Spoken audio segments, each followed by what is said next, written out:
कल स्कूलों कॉलेजों में बड़े दिनों की छुट्टियां चल रही हैं जी। हाँ जी सर। अच्छा, ये कैसी अजीब बात है कि इन दिनों में दिन बहुत छोटे हो जाते हैं और रातें बड़ी हो जाती हैं, बिल्कुल। मगर फिर भी कहते इसे हैं बड़े दिनों दी छुट्टियां। जी। या मेरा ख्याल है कि 22 दिसंबर के बाद दिन बड़े होने शुरू हो जाते हैं, इसलिए शायद इसे बड़े दिनों की छुट्टियां कहते हैं। अच्छा, याद माजी के हवाले से मैं कुछ जिक्र करना चाहता हूं कि ये बड़े दिनों की छुट्टियां कितनी मजेदार होती थी। जी। हाय हाय हाय हाय, मतलब इतना एंजॉय करते थे बच्चे इन छुट्टियों को, हम लोग इतना इसे एंजॉय किया करते थे क्योंकि फौरी तौर पे जिस जिस भी फैमिली का ताल्लुक किसी गांव से होता था ना जी, हाँ जी। या गांव में किसी के रिश्तेदार नान के दाद के होते थे, जी। तो इन छुट्टियों में लाजमन गांव जाया जाता था। हाँ जी। कहते थे चलो यार पिंड में जाके तो सर्दियों का मजा लेते हैं, वाह। और मजा आता भी बहुत था सर्दियों में गांव में फिरने का। जी। वाह वाह वाह वाह, हर बंदा खेस दी बुकल मार के कोल लंघदा सी जी। और फिर सुगातें ऐसी ऐसी इन दिनों में गांव में खाई जाती थी और लोग घरों में बनाते थे, जी। वो भी एक अलग टॉपिक है। जी। जी। अच्छा, ये गांव जाने का फैसला कुछ जज्बाती या फजूल नहीं था होता। इस रवायत से बच्चे बहुत कुछ सीखते थे हाँ जी। और उनकी सेहत पर भी बहुत अच्छा असर पड़ता था। बिल्कुल सही। ये जो आजकल डॉक्टर विटामिन डी लेने के लिए कहते हैं ना जी, हाँ जी। दवाइयां शवाइयां ले लें, जी। जी। जी। ये पहले विटामिन डी धूप से ही ली जाती थी। और लोग बकायदा गांव में जो चले जाते थे वो धूप में अक्सर बैठते थे वहां पे, हाँ जी। क्योंकि वहां खुले डुले घर होते थे, खुली जगहें होती थी सही। और लोग सर्दी की वजह से धूप में बैठते थे। और आपको पता है कि ये जो धूप है ये विटामिन डी का एक बहुत ही खूबसूरत जरिया है। जरिया। जी हाँ। इसलिए मुझे याद है कि लोग जो बुजुर्ग होते थे वो तो खुद बैठते ही थे धूप में, मगर बच्चों को भी जबरदस्ती बिठाते थे, बिल्कुल सर। या बच्चों को खेलने के लिए भी कहते थे कि उठे तू पे खेडो जाके चलो। खेलो। हाँ जी। तो बच्चे बड़ी खुशी से धूप में चले जाते थे। बच्चियां ने तो तोपो में छाओ व्यंजन जी करना क्योंकि तुम भी छोटे होते हैं व्यंजन कर लेते थे। अचानक हो जाता था। वाह वाह वाह, जिस तरह अचानक एकदम वेल मच्छी पासा पलट दी। ਗੋਗਾ ਛੋਟਾ ਹੁੰਦਾ ਹੀ ਨਹੀਂ ਸੀ, ਇਹ ਛਿਲੇ 'ਚ ਵੀ ਲੋਹੇ ਦੇ ਸੰਦੂਕ ਜਿੱਡਾ ਸੀ। अजी जी नहा के घंटा आधा घंटा धूप में बैठना एक मशगला होता था बकायदा। जी जी जी जी, बल्कि लोग जो है ना जी, वो उधर जो ट्यूबवेल होते थे उसे खूह कहते थे, चलो खूह ते चलिए, जी। उधर को चले जाते थे, धूप में फसलों के अंदर फिरते थे। वाह। हर तरफ ऐसे फसलें चमक रही होती थी धूप के साथ, और ऊपर से गर्मी भी नहीं होती थी। बड़ा मजा आता था गांव में फिरने का। ओहो, बस यही गलती हुई मुझसे अजीजी, सर्दियों में तो मैं धूप में बैठता ही था, गर्मियों में भी बैठता था।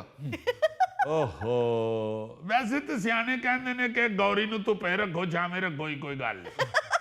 और ऐसा मुझे लगता है आपको गर्मियों की धूप रिएक्ट कर गई है। रिएक्ट नहीं कर गई, काफी नुकसान कर गई।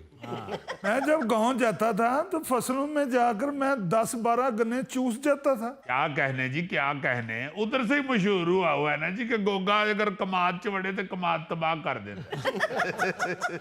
और ये ऐसे नहीं था चूसता, ये तो मुंह खोल के गन्ना मुंह में निचोड़ लेता था। यार शाजम को अक्ल को हाथ मारो, ये गन्ना है या मफलर है जड़ा निचोड़ लेंदा सी।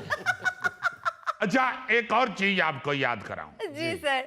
बच्चों को ये खुशी तो होती थी कि चलो जी पिंड वेखन जा गाँव रहे चले। हैं, हाँ जी। मगर जब जाना होता था ना जिस दिन, जी। जी। तो जो माएँ होती थी, अम्मा, वो ऐसा कूच कूच के बच्चों को नहलाती थी तो बच्चियां दियां चीकां कढ़ा देंदियां। उनको सिर्फ ये होता था कि मेरे बच्चे गांव में जाके तो गंदे ना लगे, हाय। या फिर शायद इस जेन नाल बच्चियां नु कूचदियां सन कि इन्हें उत्थे जाके बहुत गंदा हो जाना, इथों घरों ही मांज के ले जाओ। ਨਾਲ ਦੇ ਨੂੰ ਵੀ ਪਤਾ ਲੱਗ ਜਾਂਦਾ ਸੀ ਕਿ ਅੱਜ ਇਹਨਾਂ ਦਾ ਮੁੰਡਾ ਨਹਾ ਰਿਹਾ। हाय हाय। अच्छा जी जी, ਉਹ ਬੜਾ ਮਜ਼ਾ ਆਂਦਾ ਸੀ ਜਦੋਂ ਸਰਦੀਆਂ 'ਚ ਬੱਚੇ ਨੂੰ ਮਾਂ ਨਹਾਉਣ ਲੱਗਦੀ ਸੀ। ਮਾਂ ਹਲੇ ਡੋਂਗਾ ਫੜਦੀ ਸੀ ਤੇ ਬੱਚਾ ਅੱਗੋਂ ਕਰ ਰਿਹਾ ਹੁੰਦਾ ਸੀ। अच्छा, माएँ जितना मर्जी बच्चों को समझा के लेके जाती थी ना, हाँ जी सर। मगर बच्चे गांव पहुंचते ही आउट ऑफ कंट्रोल हो जाते थे हाय। और फिर पूरा गांव उनके पैरों के नीचे होता था। जी। अच्छा, ये जो प्रैक्टिस थी ना, इससे एक तो बच्चों के नॉलेज में बड़ा इजाफा होता था। हाँ जी। हाँ वो जी। जानवर, फसलें, तितलियां, परिंदे, फल, फूल, सब कुछ अपनी आंखों से देखते थे। बहुत इन चीजों के बच्चों को नाम याद हो जाते थे। बिल्कुल। बल्कि मुझे याद है तितलियों को पकड़ने के चक्कर में जितना कपड़ों का सत्यानाश करते थे ना हम, हाय। ओए होए होए होए। एक तितलियां और एक दूसरे वो होते थे जो जिसको हम जहाज कहते थे। सब तोते। हाँ, तोते भी कहते थे और जहाज भी जहाज कहते भी कहते थे। अच्छा, फिर गांव में जाने से पहले ना जी माएं सख्ती से समझाती भी थी कि वहां जाके अगर मिट्टी में खेले ना तो फिर देख लेना, हाय। कपड़े नहीं गंदे करने, घर से दूर नहीं जाना। हाँ। इस तरह की बहुत सी चीजें बताती थी कि पुत्र पिंड था है, वहां पे जानवर भी फिरते हैं, हाँ। पिंडा के कुत्ते पीछे पै जाते ने, घर से बाहर न जाना मेरा पुत्र, जब तुम्हारा अब्बा बाहर जाए ना तो फिर उनके साथ जाना। ਕੋਗਾ ਜਦ ਵੀ ਪਿੰਡ ਜਾਂਦਾ ਸੀ ਨਾ ਇਹਨੂੰ ਖੋਤਾ ਦਲਤੀ ਜ਼ਰੂਰ ਮਾਰਦਾ ਸੀ। यार वो किस लिए? वो असल में जो खोता होता था ना जी, वो बदला लेता था, क्योंकि उससे पिछले साल गोगा खोते पे बैठ के उसकी कमर दर्द निकाल आता था। और फिर उन्हें पता लगता ही ना कि वो भाई फिर आया पिंडों, तो फिर अडोल ही कोल आके तेन दलती मार के दौड़ जाता।